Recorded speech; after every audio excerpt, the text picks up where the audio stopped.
everyone.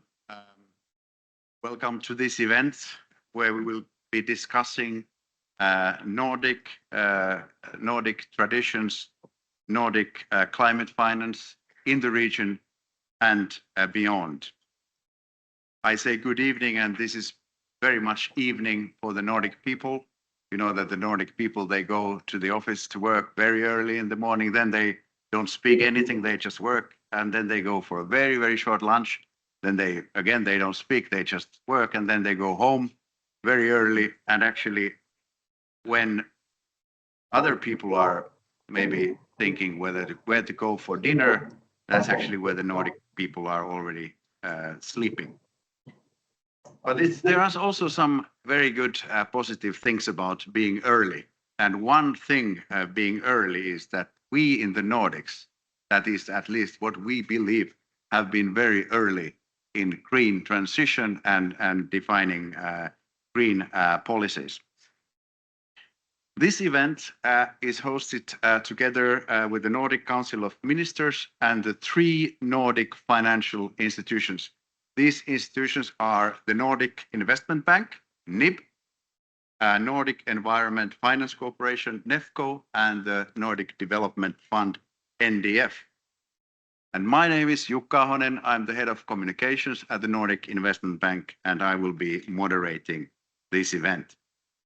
This event is basically structured in 2 different parts. Maybe someone can check whether to get the first slide. But basically, the first part is focusing on the green transition in the region. Basically, what the Nordic countries have demonstrated and showed is that you can decouple economic growth and emissions. So basically, that the environmental positive developments can go hand in hand with the economic developments. The other part of this session will be discussing the financing beyond Nordics. What we all know is that there's a shortage of climate finance, especially in the developing world. And how to allocate those funds, those resources that we have in an efficient way, this is a very important part of our discussions. What we will not hear today are the opening words of the Norway's ministers, Anne Beate Tvinnereim. She was not able to come, but I actually heard her speaking in the African Development Bank event today, and there was a lot of positive atmosphere in the air. So I felt that at least at this event, and Norway was really, the Norwegian support was really highly regarded. But instead of her, now we will move to Mattias Frumeri, who is the Swedish climate ambassador, and he will give us opening words about the green transition in the region and beyond. What is the Nordic impact beyond the region?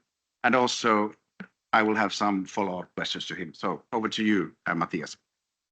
Thanks so very much, and a great pleasure to be with you at this side event, and happy to give a few introductory reflections and remarks in both in terms of the Nordic transition and its impact beyond the Nordic region, and also some thoughts about climate finance more generally from a Swedish perspective. Now, even in the Nordics, I would say we all have our different pathways, even though we have a common vision to be the most sustainable and the most sustainable region globally by 2050 or 30. We have to update my speaking notes on this. But a joint vision for the Nordic countries, which of course all are embarking on in terms of from our various Nordic perspectives. But I think all of our Nordic colleagues would share a perspective of being that there is a curiosity from other countries in terms of how we've arrived at the situation where we are now. I mean, as you said also initially, we've managed since quite some time to decouple our growth trajectories from our emissions.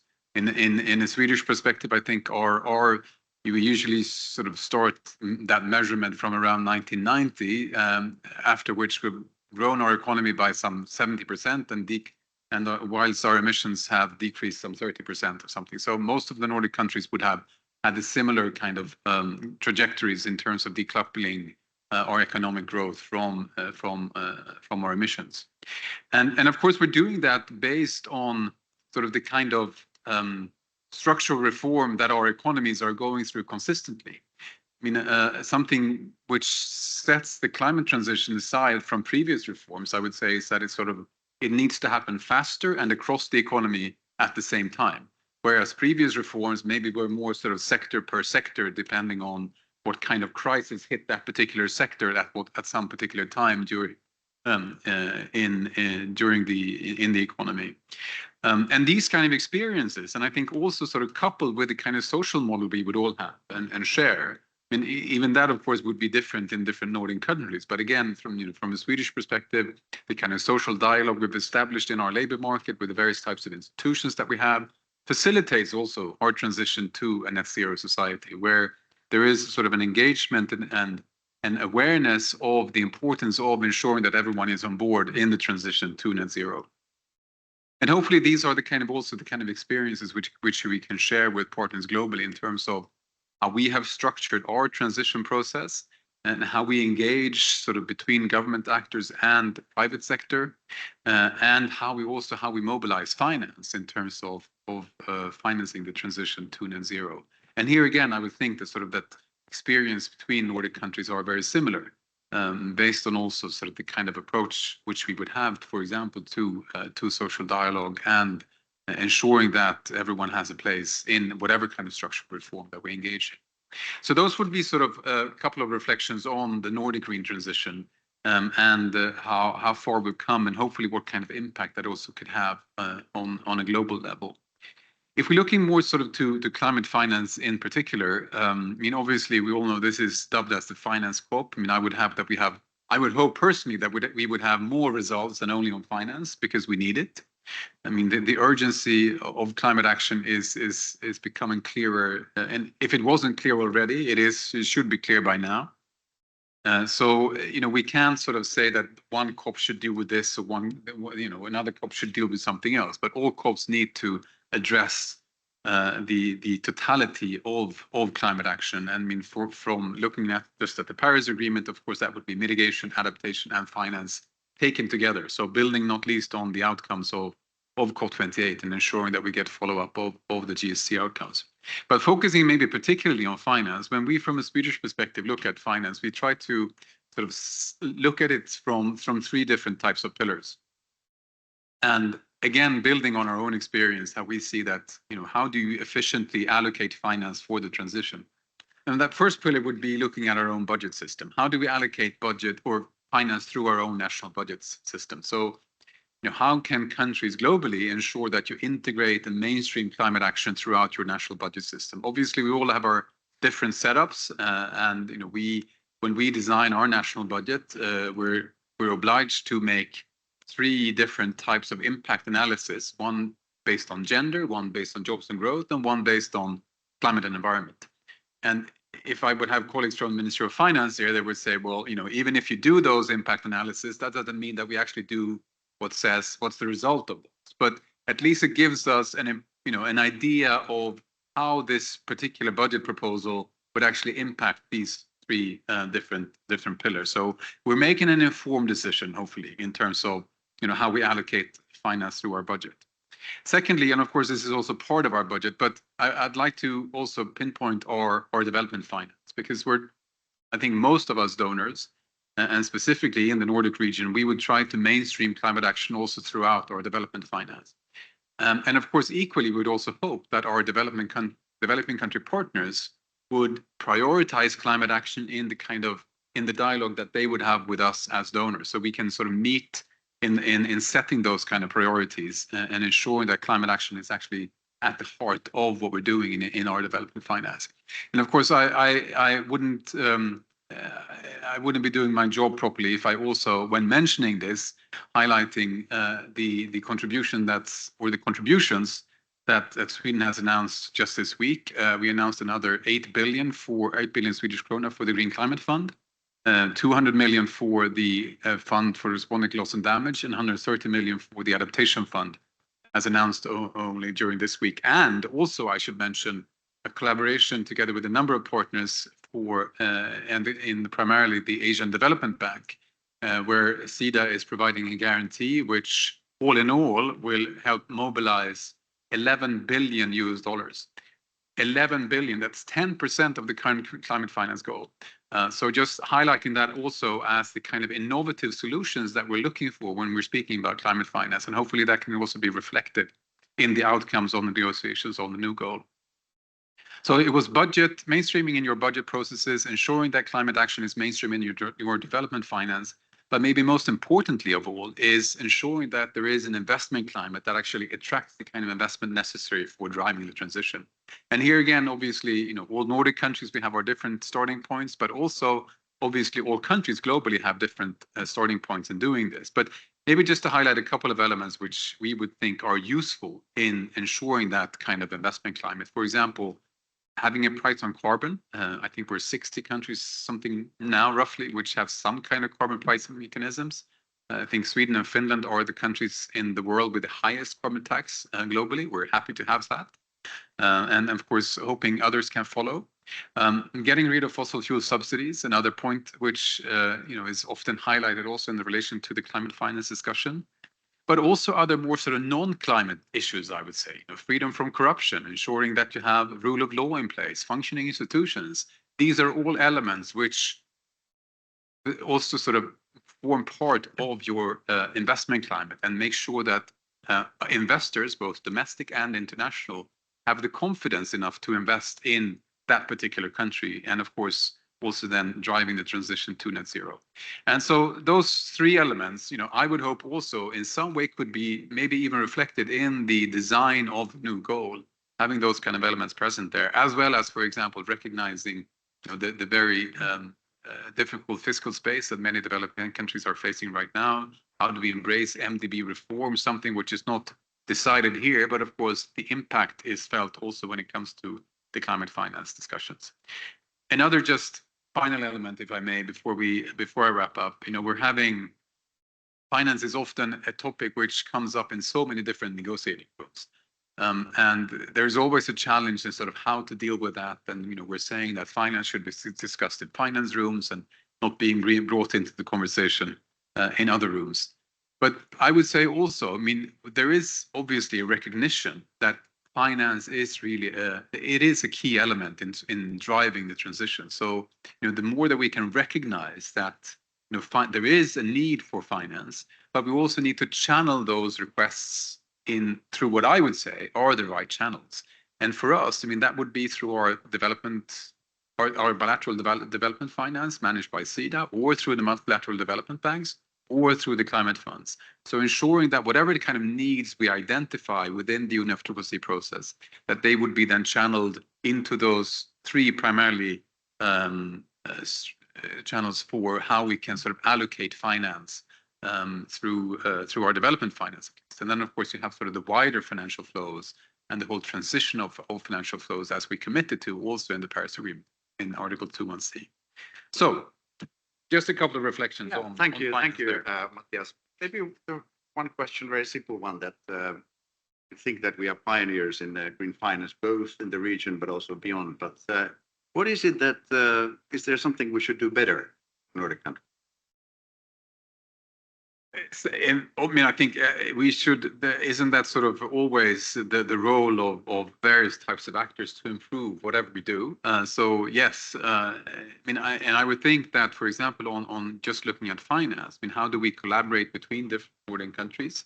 I think the finance institutions that you mentioned initially are good examples of how we can collaborate. But of course, how can we also share that with other countries within the EU and also with countries globally? Just looking at the European Union, one thing which we're hoping to drive even further, which would also help the transition within Europe, is the Capital Markets Union, which we've been working on for quite some time. It's been difficult to sort of find an agreement on how sort of to to design that regulatory framework in a way which sort of caters to all member states' needs. So, I mean, also within Europe, there are ways for us to better the work that we're doing in order to sort of to allocate finance more effectively. One other question is that you have, of course, inside what's going, the negotiation. What is actually going? What is the current progress?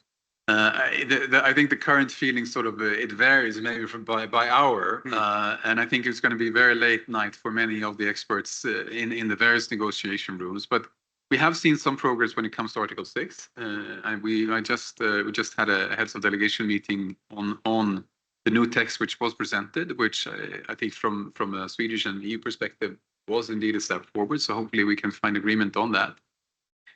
Whereas the discussions on the new goal have maybe not been progressing as much as would have hoped, but still maybe expected.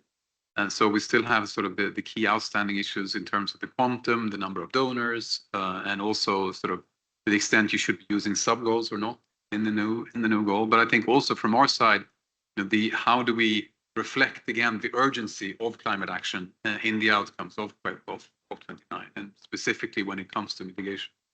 And there is no real space and no real progress in terms of seeing that mitigation will be sort of at the heart of COP29 outcomes. So I think the more voices we can raise to sort of mobilize those kind of alliances and make sure that we get those kind of outcomes. But you think that the new goal will be established? Yes. Yeah, you're very hopeful. Very good. Thank you, Matthias. Are there any questions in the room to Matthias at this stage? Or should we move to the first panel? Okay, thank you, Matthias. So we move to the first panel. And now we start with the panel, Climate Financing in the Nordics and why it works.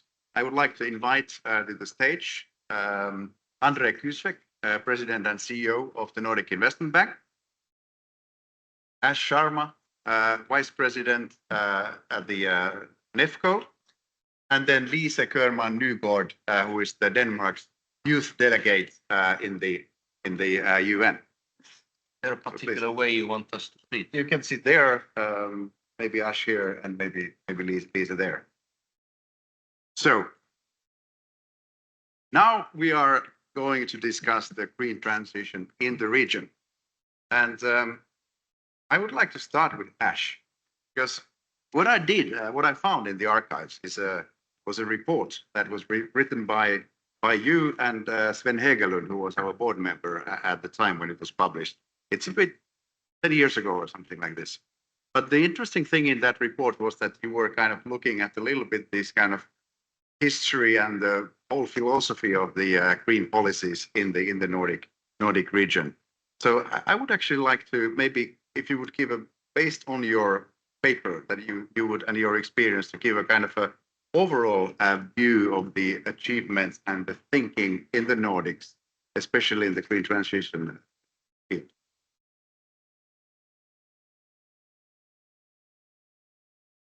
Okay, thank you. And yeah, you took me by surprise when you said this a few weeks back, and I'd almost forgotten about that report. It was a while ago. But yeah, it was a very interesting collaboration that we had. Myself from the Nefco side, and Sven coming from a very strong finance ministry side, and of course he was a board member of NIB and so forth. And yeah, we had a very interesting exercise. We consulted quite widely.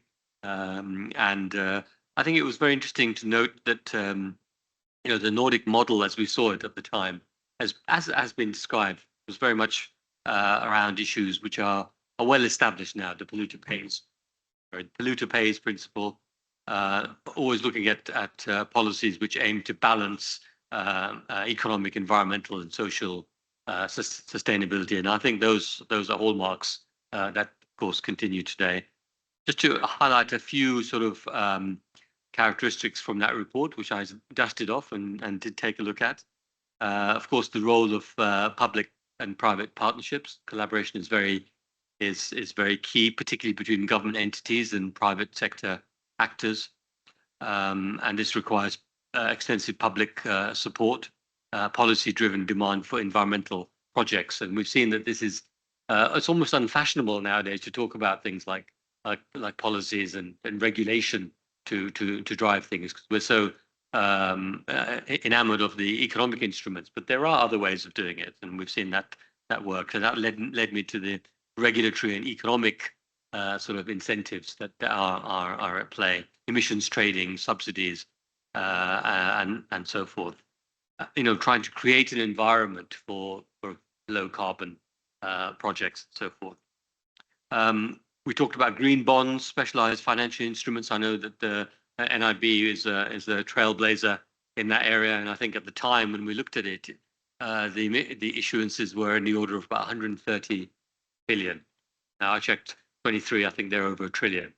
So we've seen the market grow, and I think that's actually partially down to your good efforts. I think again to talk about collaboration, very important to highlight some of the regional work. We ourselves at Nefco were involved in some early programs, which were the Baltic Sea Regional Energy Cooperation, which led to some of the early carbon markets. That's on the carbon side, but also we mustn't forget we're talking about the green transition. So more broadly, we see issues around the Baltic Sea protection, and we're very pleased to collaborate with the NIB on the Baltic Sea Action Plan, which still continues to this day. So I think a lot of these trends have been ongoing.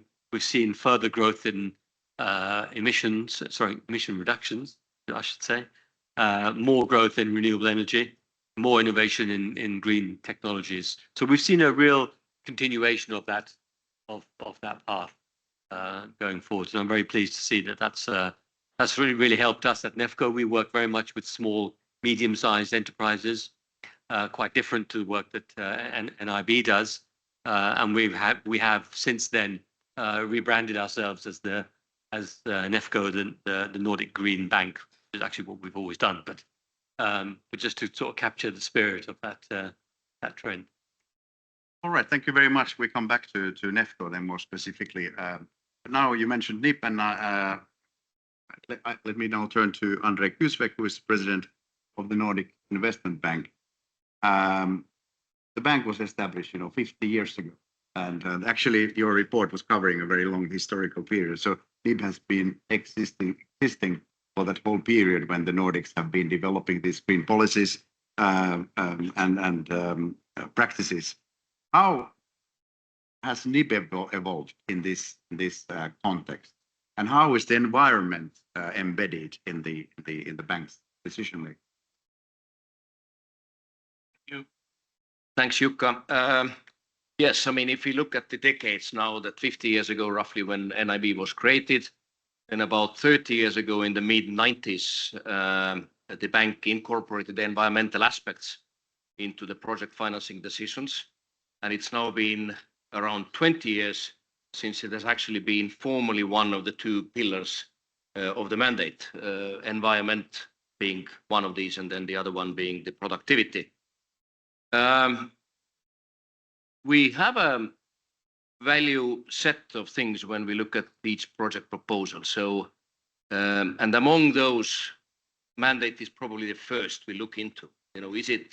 Is this project specifically something that we would like to do? Is that delivering the purpose of why the bank exists? We give ratings. We have an internal methodology of 6 different categories on both of those 2 mandates. And the project needs to tick either one of the top 2 boxes. So what we think the threshold is reasonably high. So we've been doing that.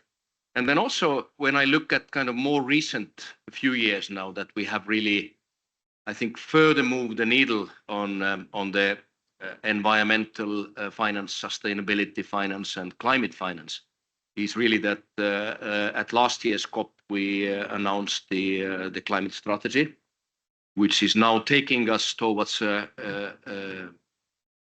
sustainable future with very specific, concrete, science-based targets that are aligned with the Paris Agreement. I think that's a very important step. And then this year, we reviewed our sustainability policy, which was adopted this summer, where again, we have made further steps. We have completely cut out, for instance, upstream oil and gas projects. Yet we have made it possible to finance more of the nuclear project, for instance, which in Finland counts as green energy, and so does in many other countries, to give the base load to the grid. And maybe if I can, I would also relate back to what the Swedish climate ambassador said. I think what resonated really well with me is the alliances, the reference to the alliances, and the way how financing is being made available. I think it's important that it comes from the different sources, and state budget, of course, is one that needs to be most scrutinized and is perhaps most scarce in the end. So I think finding solutions through, be it the Green Climate Fund or be it banks like NIB, we can leverage our equity from those member countries by around 10 times. And then, of course, we only finance 50% of the project or less in most cases. Then that means we further leverage. So I think you can give quite a lot more power to these euros and kronas that our member country governments are giving out, and we can give that further leverage to then also attract private sector money to it. Thank you, André. And now I would like to ask these. Now we have been listening to Matthias, Ash, and André. Do you buy this story that they are telling?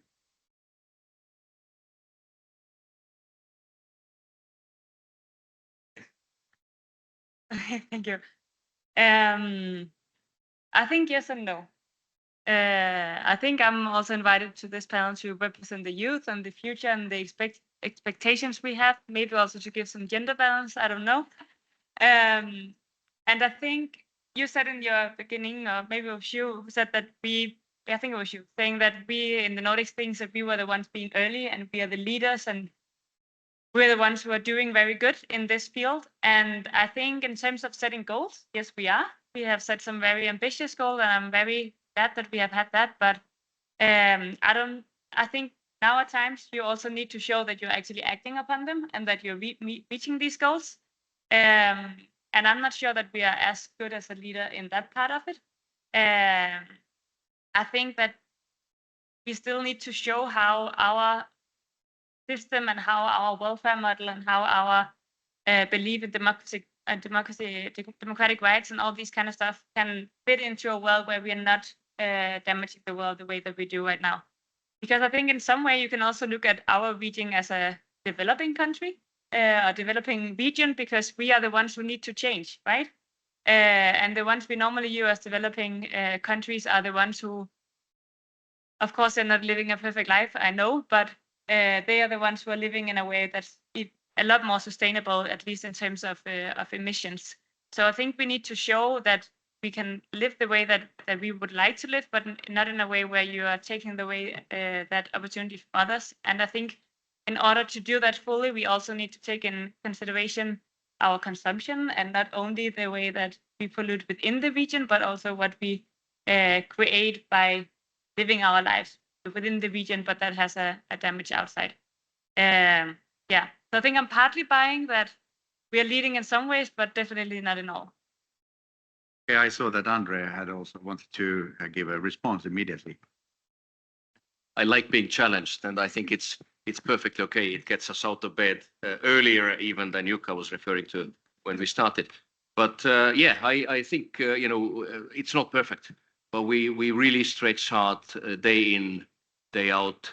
And we, in many ways in the Nordics, we need to always recognize that we are pretty small in terms of population, even in terms of economies. We are the 8 countries that NIB is representing is 32 million people. That's less than some of these countries in this very neighborhood here. So therefore, we need to be faster and we need to be smarter. And we need to also recognize that however well we do within our home region, it's not going to save the climate for the rest of the planet, but we can be the ones bringing the demonstration effect. And Ash referred earlier to the green bonds that NIB is issuing. And I think that serves as a proof in the pudding that there are others who are considering that the Nordics do actually quite well we have always been issuing green bonds or the non-NIB environmental bonds as we consider them and name them. Now, this year we have received a second opinion from Standard & Poor's shading these bonds as dark green. So they're the darkest of pretty much anybody. So that's a good second opinion proof. But I think the even bigger proof is that this year, for instance, we have a total funding, total amount of bonds we have issued is to date is 8.8 billion euros. Of those, 1.8 is green bonds, these dark green bonds I'm talking about. And that's over 20%. And that's a higher ratio than pretty much in any other year. So I think the world has been taking note, and the world trusts that what we do is green. So I'm not saying and saying you're wrong. I think that we need to continue to improve, but there are certain indications that we are doing better than most. Maybe actually to follow up on that, because you were talking about the green financing, that what are the solutions that have been successful in the Nordics. But of course, this green financing is allocated to some projects.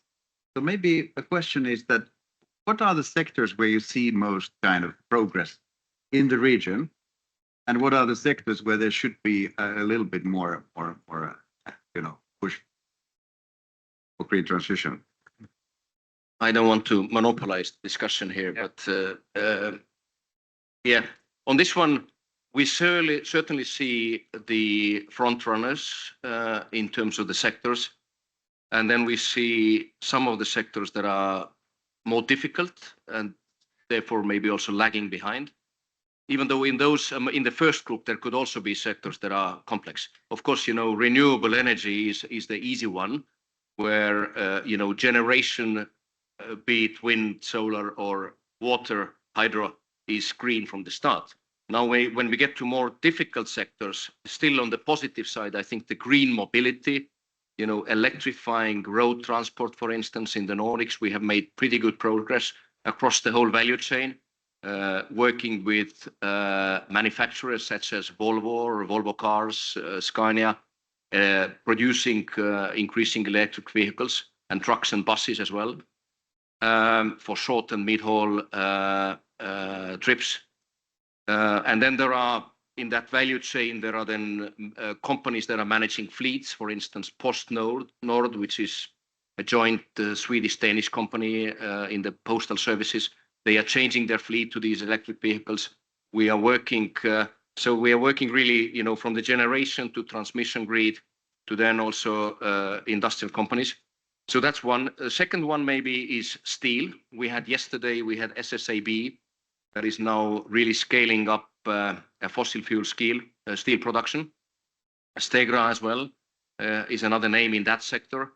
Then third, I would say short haul shipping, particularly in Norway, companies like Torghatten, Norled that we have been financing, that are basically putting up ships that are either running on electric power, or in case of Norled, also they are the very first in the world to run a commercial operation on hydrogen-powered ferry, where one can actually buy tickets on. Then maybe further in our region, the carbon capture and storage, both in Norway and Iceland, there are companies that are front runners globally. The Northern Lights project in Norway, also Carbfix in Iceland, that many of you have heard of. Denmark biogas, I think it also falls into the same category. So these are what I would say is hard to abate, but making good progress. Where we are lagging behind is construction materials, cement, for instance, to name one. One needs to be finding that commercial demand that is willing to pay extra for green cement. Aviation, for obvious reasons, pretty big and important for our countries. I mentioned our countries are small by population. Our countries are not that small in terms of the size. Sweden is larger than Germany. Most people wouldn't think so. Finland is larger than Poland. Most people wouldn't think so. And Iceland is bigger than Portugal. Most people wouldn't think so. So we need, aviation is also important for domestic routes. Norway, I didn't mention, but also, very difficult terrain, and making these links by air is very important. So therefore, the SAF for the sustainable aviation fuel, where Neste, one of the Finnish companies, is one of the front runners really globally producing that. So I would say, maybe then the other one which is lagging is the long haul shipping really. But I also see that many of our long-term partners say the Danish companies, Møller-Mærsk, DFDS, they are now taking bets on green fuel, how to make that run. They're taking bets because they don't really know what the winning strategy is going to be. So I think all of that, having said, the biggest bottlenecks really is the grids. We need to bring the energy to where it is needed at the time when it is needed, to the volumes that it is needed. Okay, thank you. Thank you. Before I come back to you, I will ask Ash a little bit the same question, that you are working mostly in the Nordic region, but with the smaller companies, a little bit different financing instruments. That where do you see the progress which is being made at the moment?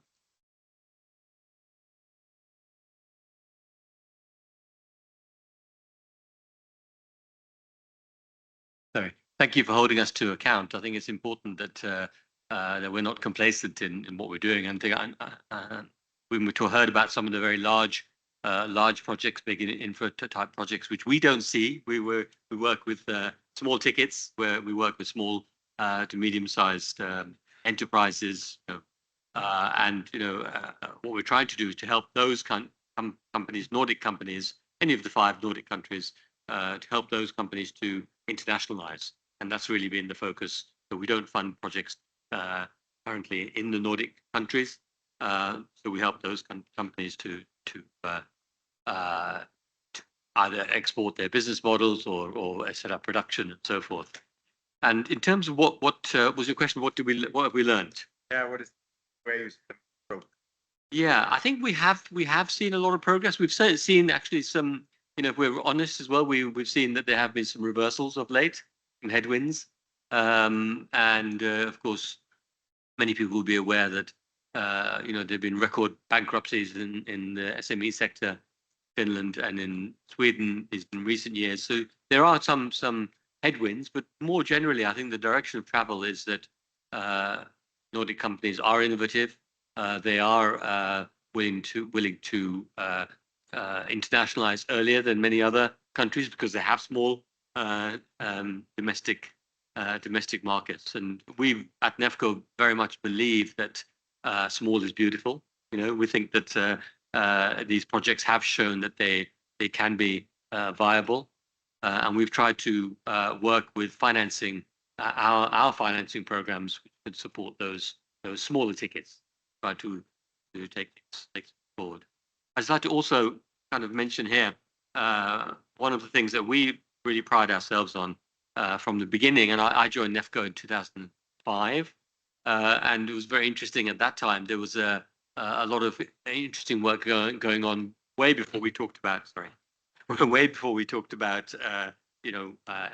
impact measurement and so forth. There was a shadow pricing scheme that we had, and it was a very interesting scheme which put a shadow price not just on carbon but on all the main pollutants that we dealt with. So phosphorus, nitrogen, the pollutants that despoil the Baltic Sea today. So we've got a long history in this. Of course, we move forwards and we're measuring other things more carefully now than we ever did. We have of course we follow the EU taxonomy very much to help guide us in this way. But I think this rigorous environmental monitoring and impact measurement is something that I'd also like to highlight. It is challenging for smaller companies. Many of them don't like it, but I think it also helps us and them to grow, and also as they grow as enterprises, they're helping us to move down that road of green transition. Right, thank you, Ash. Now I would like to ask Lisa that are you now convinced by the answers that where we see the progress there? Judgment Day. Yeah. Well, I don't think that any answer, just like any wording, could make me convinced, because that's the whole point, right? We need some actions. So yeah, sorry, I don't think that you can say that much that would fully convince me. But I think I would also like to say that I know that we are doing good, and maybe we are doing better than others. I'm not the one to judge that, but I don't think that's the barrier of success. I think the barrier of success is that we do as much as we can and not just more than others. It's not a competition between who's doing what in this game. And I think just like we talk about the polluter pays principles, which of course I'm a big fan of, I think we should also talk about the ability to pay. And we are quite high on that scale in the Nordics, I think, because we have the economy that we have. So in that way, we have to take some responsibility. And then I also wanted to ask, when you talked about the sectors where we are lagging a bit behind, at least in Denmark, I think you forgot the agricultural sector, because that is, at least for Denmark, one of the very big emitters. And because we did a good job with a lot of other sectors, the sector of agriculture will be the biggest emitter in a few years. And therefore, we also have this negotiation going on in Denmark right now about how to solve that. And I don't think that agreement would solve that either, but hopefully it will be a step in the right direction. Yeah, so I just think that's something that's important to remember as well.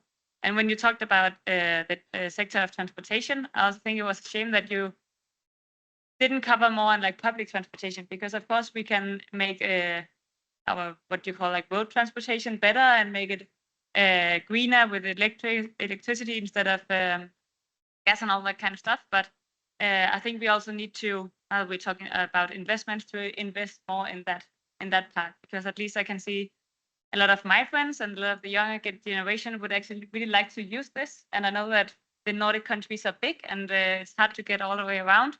But I think there will be a demand for this in the future. So I think we can just as well invest more heavy in that now. Yeah. I did mention the biogas in Denmark and then the carbon capture and storage, where there is actually a specific project. But criticism is good.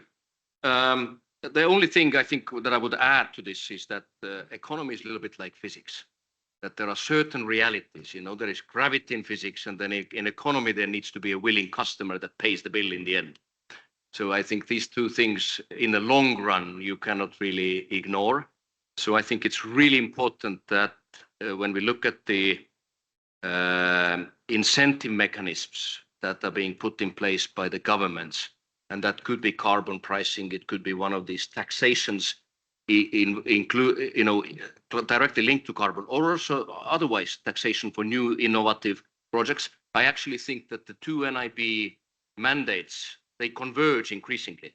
So I think that often the solution to the climate and the environmental problem is actually the technology. So I think the two are linked. So you can also, as our governments could give more incentives and mechanisms to be more aligned to these long-term targets, and then hopefully we can do more, and then hopefully we can bring down the price on these type of new fuels and new ways of industry, that there is finally then a willing customer to pay. And say wind and solar, for instance, which also originally were subsidized, if you want. Nobody likes subsidies, but they were subsidized at the very early start. And now this has paid off, and now they are the cheapest.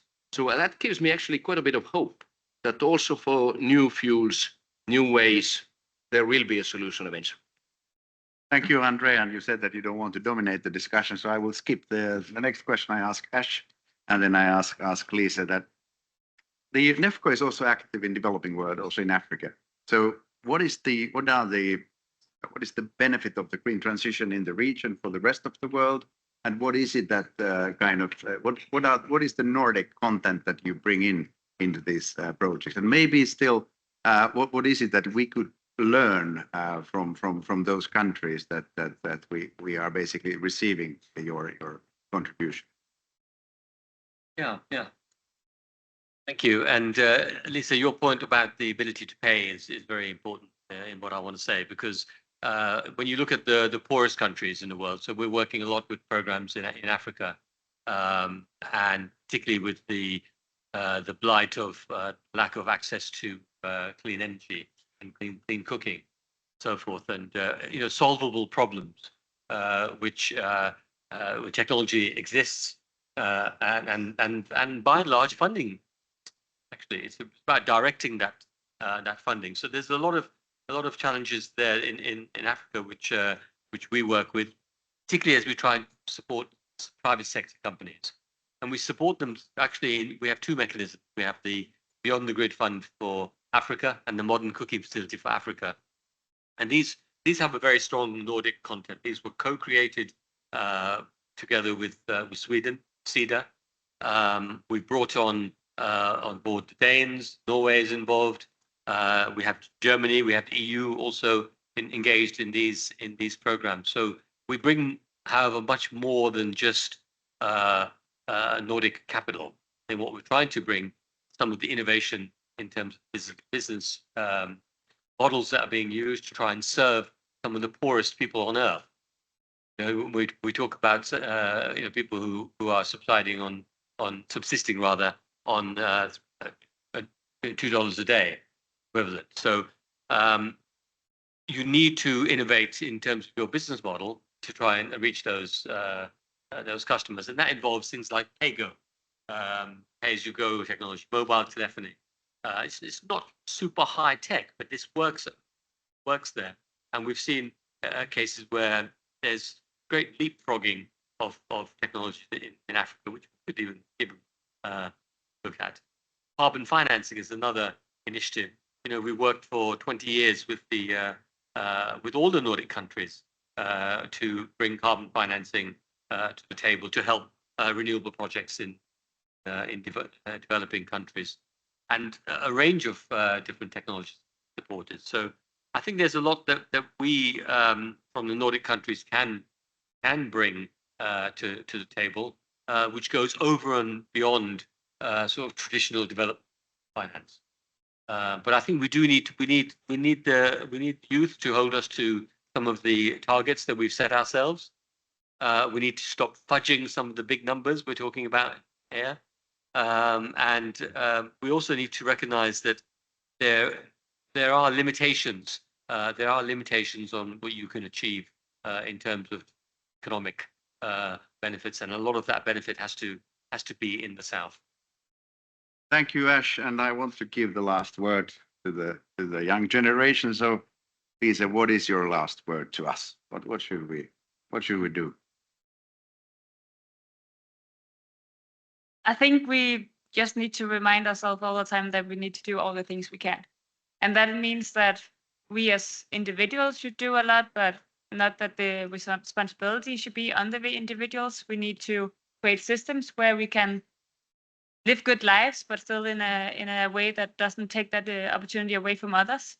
I think we need to stop pushing the responsibility around and saying, oh, it's the businesses that should do everything, or it's the government, or the political side, or the consumers. Like, we need everyone to do all the things that we can. And I think we also need to be honest with ourselves that means some suffering from our part of the world. We need to stop doing some of the things that we're doing. And we think we need to be honest about that, because I get quite tired of hearing about politicians saying that, oh, the green transition, it shouldn't cost us anything, or like we shouldn't lose a single job, we shouldn't go down in living standards. And I think, yeah, we need to do something quite differently than what we're doing. And I think we need to value a good life in a different way. I don't think it comes down to how much money I earn, whether I have a good life or not. I think we need to look at values in a different way than what we're doing right now. So that means that it's a deep transition, and therefore we need all actors and all generations as well, instead of, luckily I haven't heard that here, but sometimes I hear that, oh, it's so good that you're the young generation, you're doing a lot. It will all be good when you come in power. And I think it will, but that will be too late. We think so too. Yeah, I know, thank you. But that will be too late. So I think we need to work across generations as well. Thank you. 20-minute question.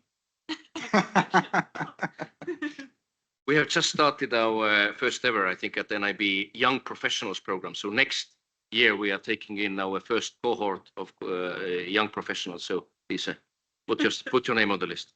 Okay, I promised that Lisa will get the last word, but this was actually a kind of an offer to her to apply for our sort of program. So big applause for our first panel. Thank you, Lisa, Ash, and André. And now, Standing. Okay.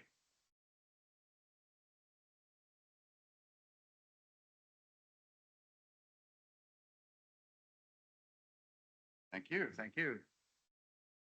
All right, after this photo session, the next presenter is Sherry Ombuya, who is a researcher from the climate think tank Perspectives, and she will give an overview of the climate finance flows at the moment. Thank you very much. I think it's very clear that with the urgency of climate change and also just from the discussions that we've had right now, that finance will be at the heart of the conversation for the long foreseeable future. So I just would like to maybe help us zoom out a bit more to look at the big picture in terms of climate finance, especially as we go into the next session where we look at what the Nordics are trying to do within like filling the climate finance gap that exists, particularly in developing countries. So when we zoom out, let's look at the Paris Agreement. So it has about 2 yardsticks on climate finance that are relevant also for the broader financial sector. And the first relates to the kind of support that is to be provided to developing countries, where it specifically talks about like developed countries. And of course, Lisa has also highlighted this term developed might have its own meanings in different contexts, but in this, how it's defined within the climate regime, the developed countries taking a lead in mobilizing climate finance from a variety of sources, but highlighting also the significant role of public finance in mobilizing private support. And while it doesn't talk about the actual scale of finance that's required, it does talk about the need to scale up the volume of finance that's provided. And then on a broader level, it talks about the inclusion of targets to limit the global mean temperature rise to well below 2 degrees. And this has major implications for the finance sector globally and would really imply directing or having a radical shift in how mainstream finance is directed within the global economy. And this is, of course, in the context of transitioning towards a low carbon development pathway, as well as ensuring climate resilient development. So to do this, of course, this would also require that we significantly scale down how much fossil fuel investments are also provided to this sector so that we can, of course, meet the mitigation or temperature reduction goals. So looking again into this being a finance COP, the Paris Agreement reiterates that developed countries will provide 100 billion provide 100 billion by 2020 to $100 billion a year by 2020 to developing countries. And this goal was met, as you can see, and exceeded in 2022, according to assessments by the OECD. And while this is the case in this kind of assessment, what we know for sure is that to advance the transitions that we're talking about and to enhance resilience, a lot more funding is required. So as we discuss the new finance goal here at this COP, not only do we need to scale up the finance, but we also need to ensure that the finance highlights the needs and priorities of the developing countries at a minimum level.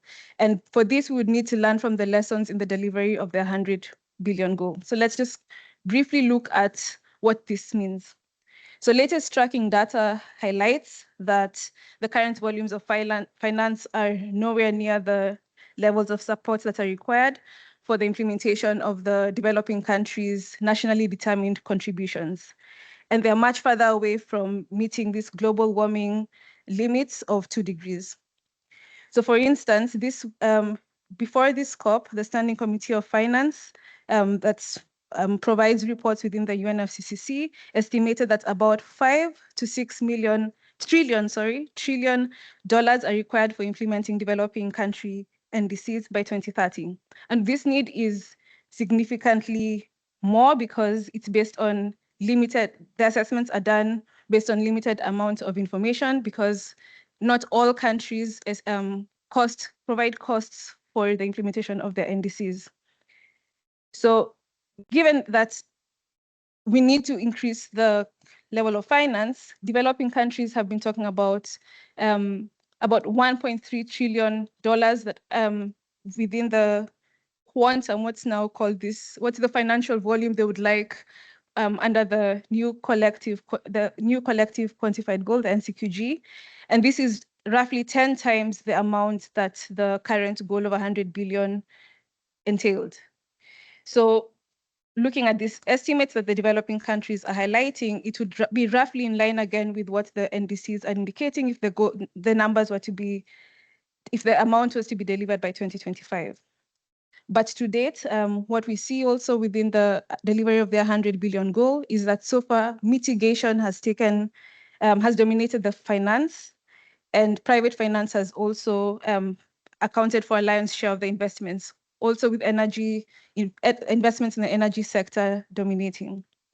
Of course, this is attributed to some of the developments with technology costs going down and allowing the spurring of finance in the clean energy sector. But while we need to scale up efforts to curb emissions, we also need to invest substantially in adaptation or resilience efforts, given how much, we can see the impacts of climate change manifesting across the world.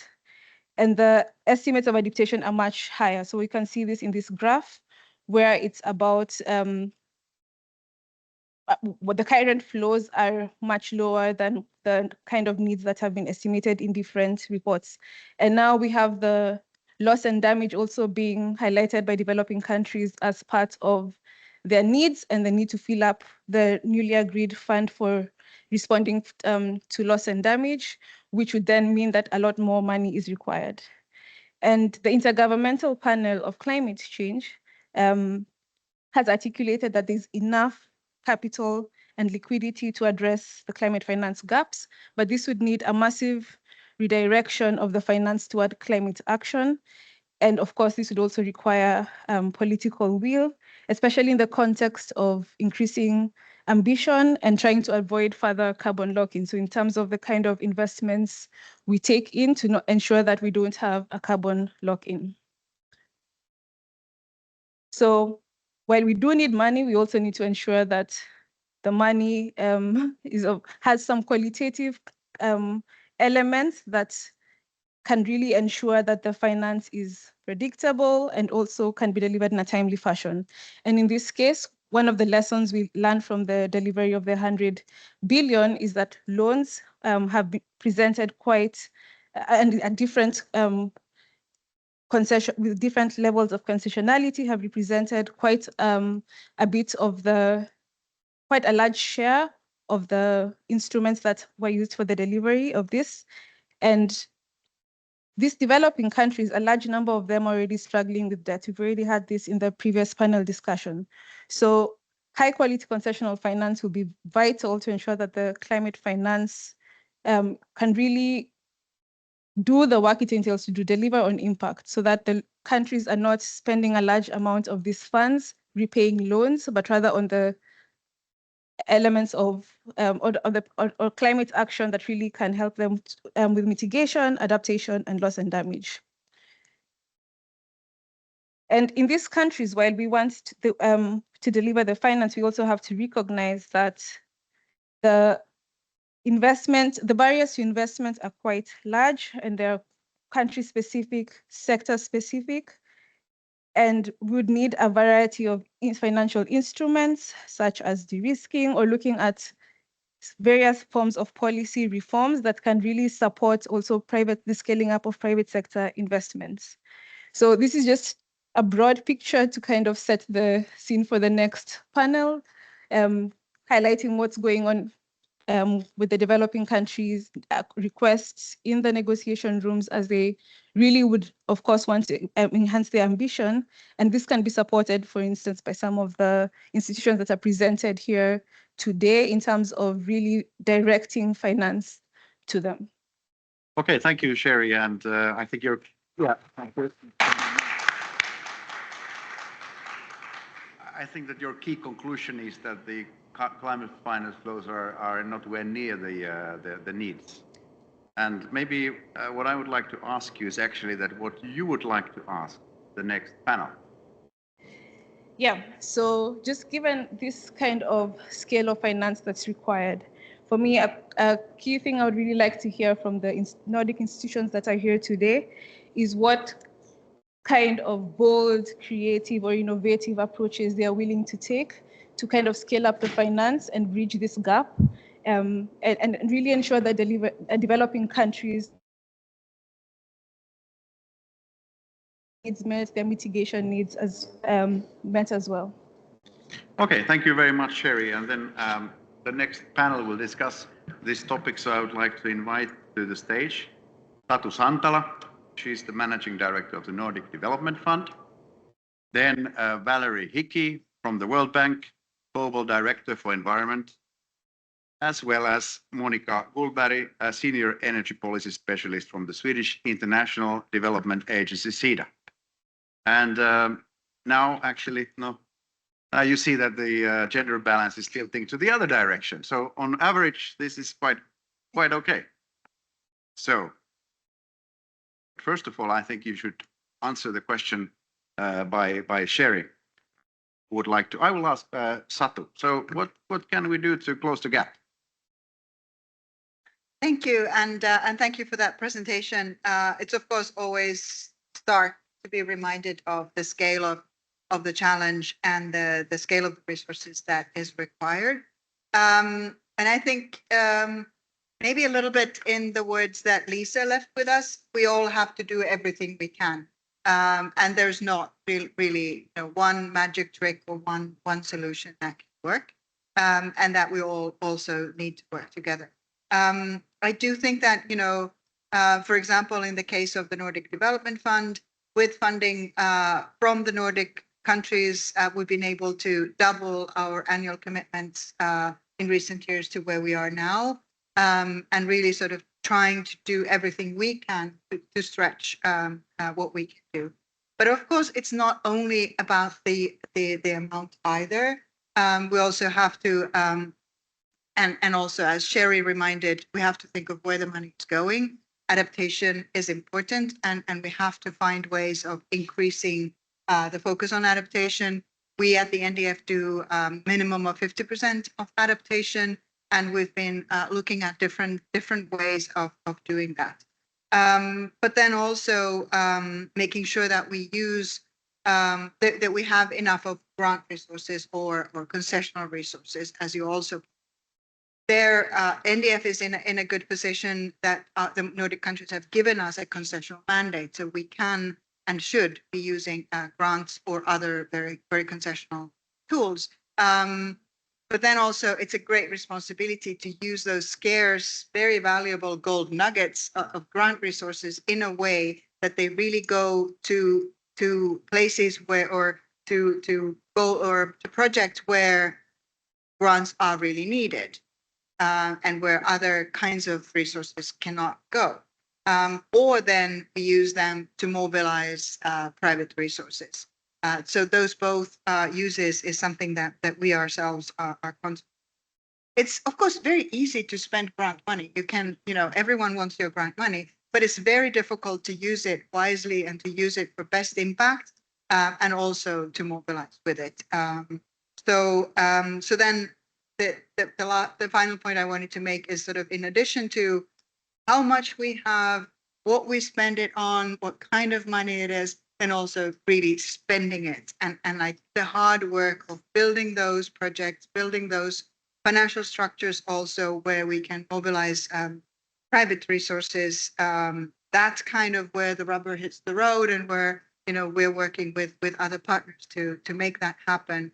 And that's a great responsibility. But just to there are many layers to that question. Thank you, Satu. So it's not only about the volumes; it's also about the use the money wisely and with impact. Same question to you, Monica. What can we do to close the gap, or can we close the gap? For this question, Monica Gullberg from the Swedish National Development Agency. I think we have to be brave and more proactive in the way we see risk investments, because when we mobilize private capital, as we do also from the Swedish Development Agency point of view, still very limited to project investments and SPV project investments. I think we need to also look at the need for long-term infrastructure investments and be ready to take more of the same risk as we would do in our own countries when it comes to structural changes, big investments. So that's one point. So generally speaking, we can't expect many of the low-income countries to take on any more loans with high capital costs because they are already over-debted and they can't actually take any more loans. So we'll have to think more about grants as well. More than that, I hope very much that the whole economy around fossil fuels is going to open up a bit of shifting in some of the countries who are today paying a lot of money for buying fuels and importing fuels. And I think part of what we need to do is also to build the financial capability and negotiation capability within those countries in order to use their own budgets for their own needs and negotiate new contracts as soon as possible, get rid of expensive contracts and IPPs that you know that you will want to get rid of anyway soon. We should support that also. All right, thank you, Monica. And then Valerie, the same question to you. I must say that when I was in the African pavilion today, I was listening to this Mission 300 project. It just kind of, I understood what about the scale.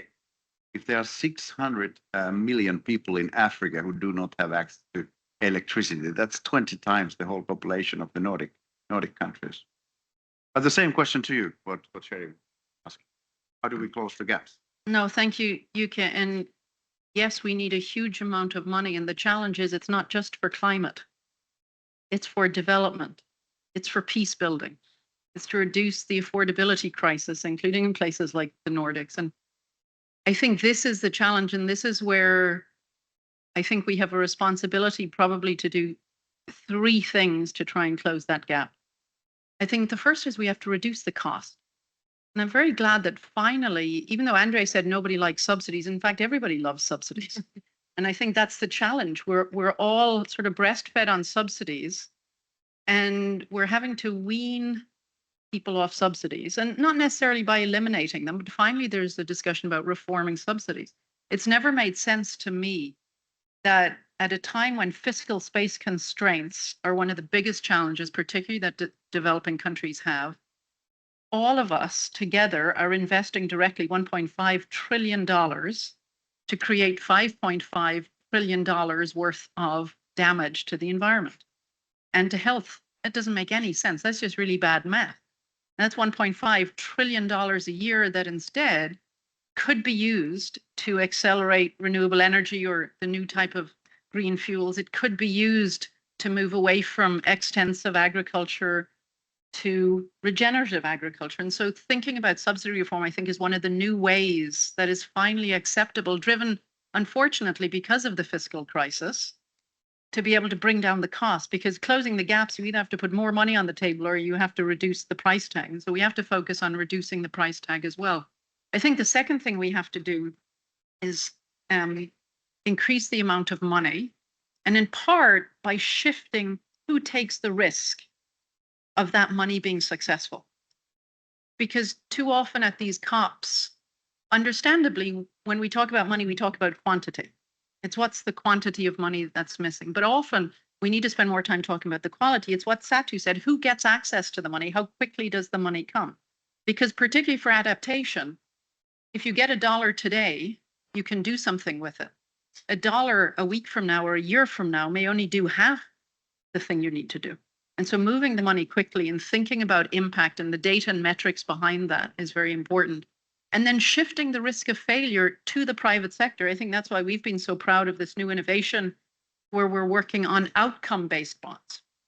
And in a very simple way, this is a debt instrument where we issue a bond, and instead of the person who buys the bond, instead of us sending them a coupon every month, so sending them part of their money back every month, we spend that money on climate change or on conservation or on pollution management. And if that project For example, the very first outcome-based bond was on rhino conservation in South Africa. There was a very clear metric. Either there was more rhinos at the end or there were fewer. And if there are fewer, it turns out that that buyer, who's the private sector, capital markets, gets less money back. And so they've now paid for a project that ultimately didn't work. If instead there are more rhinos, the GEF will pay that creditor a bonus. Now that's money that the GEF would otherwise have had to spend on the project, but instead of them taking the risk and hoping they're going to spend money that leads to success, they're only paying for success. So that's how we move, making sure that scarce public resources are spent on success and let the private sector, let deep-pocketed institutional investors take the risk of failure. But then I did want to say, Yutka, if I can, at the very end, the other thing we have to do, and I think us international financing institutions and banks really have to disagree with one thing Sherry said, which is debt is not a dirty word. I mean, in some ways, money is the greatest recycling business of them all. And many of us are able to live the lives we have through debt. We borrow for education, or we borrow for a home, or we borrow to start a small business. That's a good thing. It's okay to borrow. The challenge is when you're borrowing and you're not growing. And it's not for investment, it's for consumption. The problem in Africa is that they're spending more on debt payments than there are on health and education put together. So it's unmanageable and unmanaged debt that is the problem. But borrowing itself is not a bad thing, particularly when you look at the mitigation sector, so much of which is the energy sector, the transport sector, the agriculture sector, primarily private sector businesses. The state should not subsidize their transition because transitioning is competitive. It is good for them. They will reap the benefits by either reduced costs or increased competitiveness at the end of the day. So I think as banks, we have to try and make sure we don't allow this idea that debt is bad and climate finance can only be grants, because at the end of the day, there is no way there will ever be $1 trillion worth of grants every year available. But there can be $1 trillion, and there is $1 trillion of potential climate finance available with a mix of blended finance, some granting, some highly concessional lending, and some full price market lending. Thank you, Valerie. There were many points, and one thing is you mentioned risk. We will come back to that when we talk about the private sector involvement. I just had a chat with one senior person from an African financial institution who actually said that the major issue that then people, for example, in our region should understand is this kind of difference between the perceived risk and the real risk. That the perceived risk is it's not kind of corresponding to the truth. So that was interesting discussion. So what is the one thing that people in the Nordic should understand? And I that was the perceived risk, that it is a bit misleading. Okay, but before we go to the private sector involvement, maybe we could touch upon a little bit the NDF activities. You have a global network of partners that you are working with. So what is the potential when you are working with your partners? What is your impact? What is the Nordic value add in these partnerships? Thank you. Maybe a little step into the history of NDF is in place here to kind of understand the role we play. We were originally a sort of a more general small MDB co-investing alongside the bigger MDBs. And in 2009, the Nordic countries had the wisdom to turn this into a climate institute. And of course, these days, it doesn't sound like anything, but that time we were actually one of the first institutions to step into that space. And that time, when we then engaged with the World Bank and other MDBs, we were actually able to bring a lot of the Nordic thinking, but a lot of also thinking together and figuring out together with the other institutions of what is climate finance actually? How does one do it? How does one report on it? How does one understand this whole space? And we experimented in different sectors and kind of were able to then grow that thinking together and really sort of build a practice of climate finance together with other partners.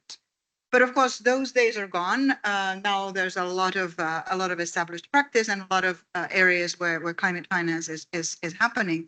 So we've also been evolving over time. And we've we constantly try to look for the next most difficult challenges that we should be engaging on, the new approaches, the new solutions that can be tried. And we keep on learning from that journey and from the impact that we have and that. And we always co-invest with other partners. And that's also a very kind of efficient model that we've adopted because it's a crowded space. We kind of want to make sure that we coordinate and collaborate very tightly with others. In recent years, then, as the market has been changing and thinking has been evolving, we've increasingly also engaged in the blended finance world. So that means blending our very, as I said, our gold nuggets of the very valuable grant resources with other less concessional resources and private resources to do things that couldn't be done by one or the other on their own. And that's also a very interesting learning journey that we're on. We also like to engage very early to kind of be part of that co-creation. And then we're patient as we get going. Just maybe one example to illustrate a little bit the way we've been working. There's a program that we're working with the World Bank on, or supporting World Bank program on West Africa coastal areas management. And there we engaged very early on with a small grant to kind of to build it, to figure out how this could be done. It's across 17 different countries working in coastal areas, erosion, floods, and that kind of thing. And then eventually the program was created. 2018, we financed it first, and then others have been coming on board. It's become a much bigger program than what we could ever do, but we were kind of part of that early path, and then specifically financing Benin and Senegal parts of the program. But just to give you an illustration of how we work, so we always then kind of, we like to see ourselves as kind of the maybe a little bit of the Kickstarter, sometimes the fuel that is required to make something viable, and then we love to see it sail off with others. All right, thank you, Satu, and it seems to be that the partnerships pay off. So, Monica, maybe you could elaborate a little bit on the Swedish priorities and what is it what Chiedza is bringing to the table? Thank you. And Chiedza is around part of the Swedish climate finance, more than half. The other part is our contributions to the Green Climate Fund, for example, and some of the other climate finance. So, and our priorities is to increase this and also to have climate as part of all the development finance that we do. Basically, 100% of the projects should be climate proof, which is not yet achieved. We also have the guarantee frame that we use and will continue to use and increase. That's a very effective instrument also for bringing down the capital cost and increase the available lending to these kind of long-term projects. So we have often a leverage of, can be up to 60 times the ODA that we use for the guarantee. And I think that's very effective. I think Matthias just told you about cap guarantee, $11 billion worth. And that's Chiedza's work. Basically, of course, it's the Swedish money, but so that's something we will continue to do. I think also we,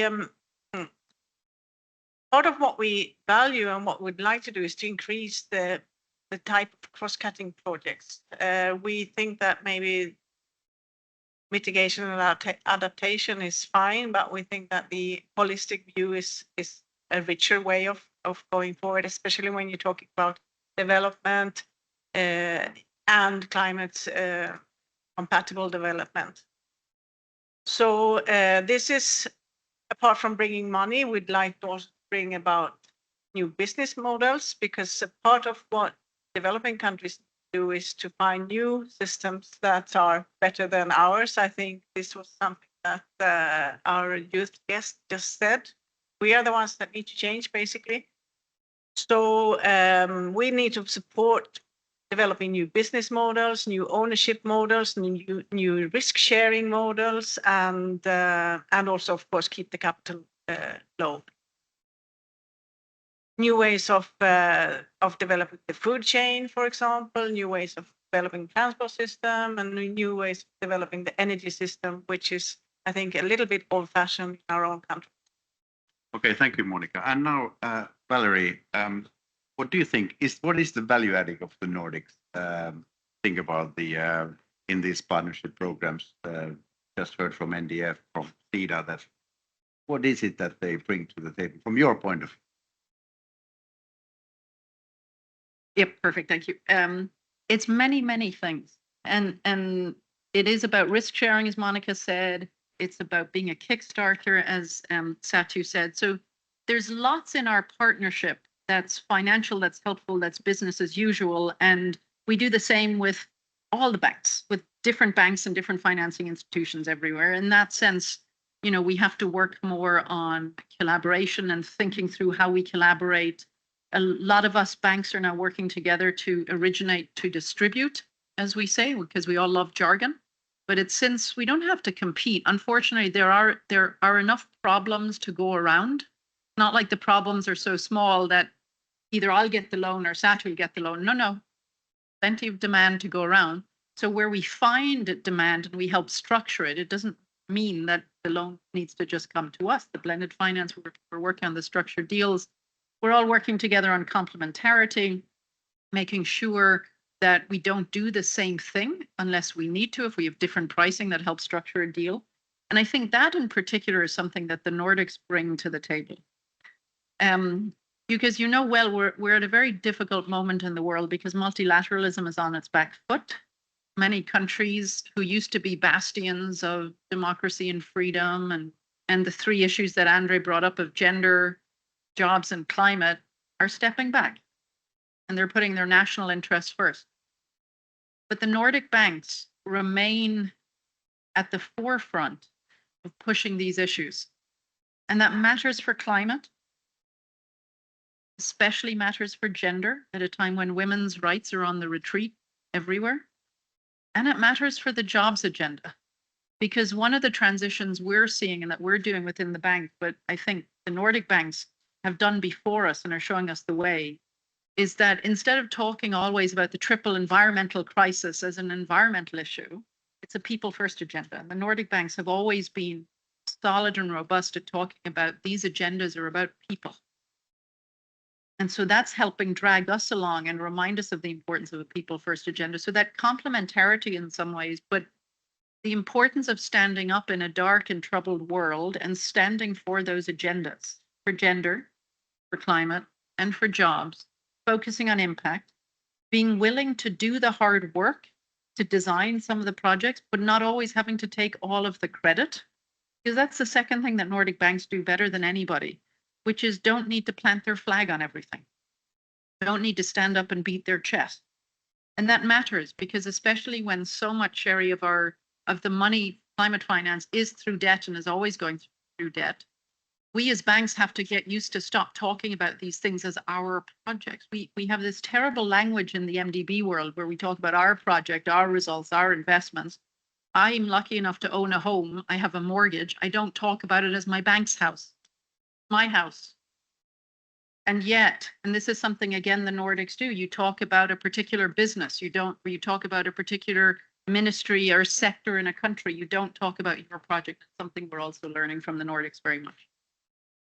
Thank you, Valerie. This is very interesting. Actually, the Mission 300 event that I was attending, it was also it was in the African pavilion, and the message there, the signal was there that it should be in the African pavilion because they are the owners of that development which is needed there. So it was not in the MDB pavilion. But of course, everyone knows, everyone is talking about that these nothing is possible without the private sector involvement. And this is something we touched upon already now. So maybe the last round of questions before I have the last question. So how can we make the private investors to invest in developing world, in the global south? How can we do it? What is the problem? How can it be solved? Because there was this discussion of the perceived risk. Is the risk perceived? Is there something wrong with that, or maybe we'll start with Valerie. So I think in this case, first we have to break down what type of risk we're talking about. Is it performance risk or operational risk, financial risk, reputational risk? And we all calibrate differently for each type of risk. But I think the biggest thing we can all focus on is back to basics. It's working on governance. There is so much regulatory uncertainty in many developing countries. There is regulatory overlap. And too often the institutions that exist to implement even strong regulations are themselves either unable or unwilling to do it. And that means business doesn't have a good partner to work with, even if they know the rules of the game. And until the rules of the game are set, that's why conversations around Article 6 that are being negotiated here and the ambassador filled us in on may seem very complex and awkward, but you cannot have a market until the rules of the game are set. And it's important to get those rules right. So for us, the number one thing to do, and something we're spending a lot of time and effort on, is basic good governance, strong, simple, robust, clear policies, and institutions that can implement them. Fully agree on that. And that's exactly one of the spaces where the World Bank and other bigger MDBs are really well placed to do and so on and keep pushing that agenda. Maybe just to take another angle then, what we have been increasingly doing is engaging on specific funds that then fund companies in the developing world or in the global south overall. And the role we can take with our concessional money is to then de-risk those investments through sort of taking some of the bigger risk in those structures, bring in also some of our grant resources for technical assistance to make sure that those companies have a better opportunity to actually succeed.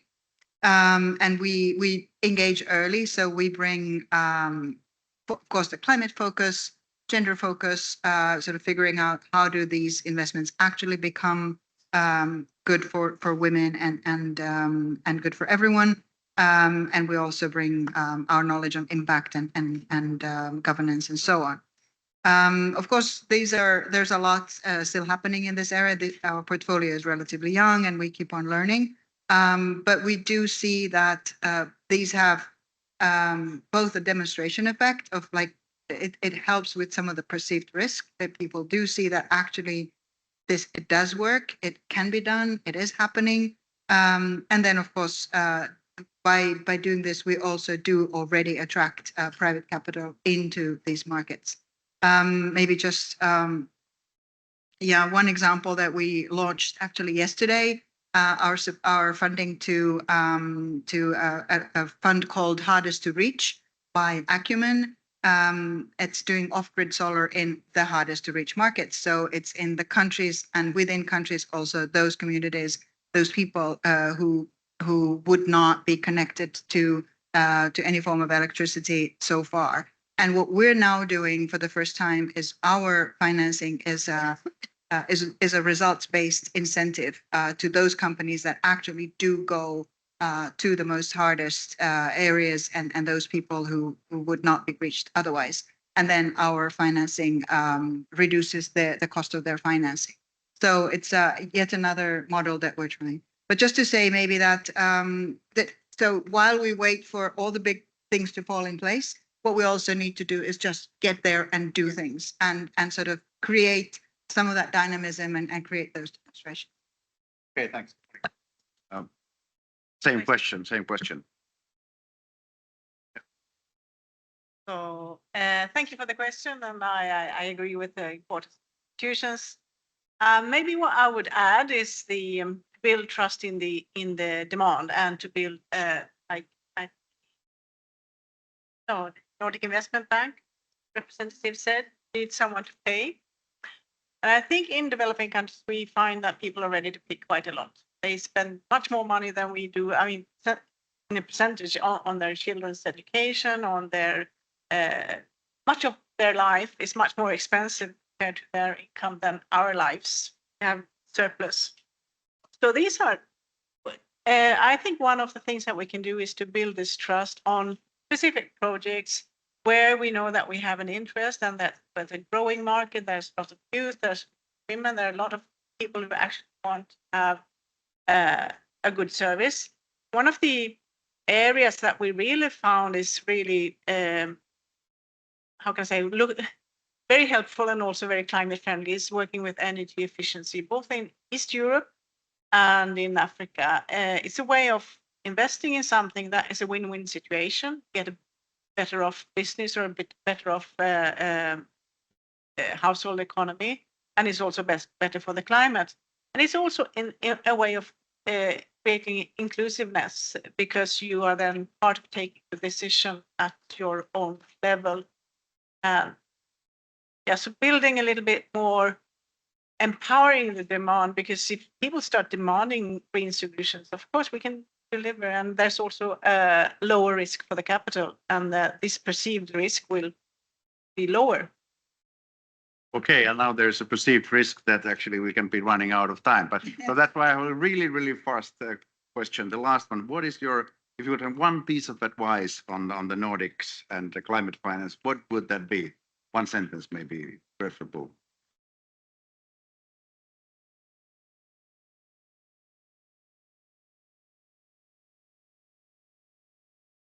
Again, I think we need to create a lower perceived risk and a lower capital risk. Okay, Satu, same question. Your piece The of Nordics, I would say, don't forget that the rest of the world exists, even if there are issues within and near the region.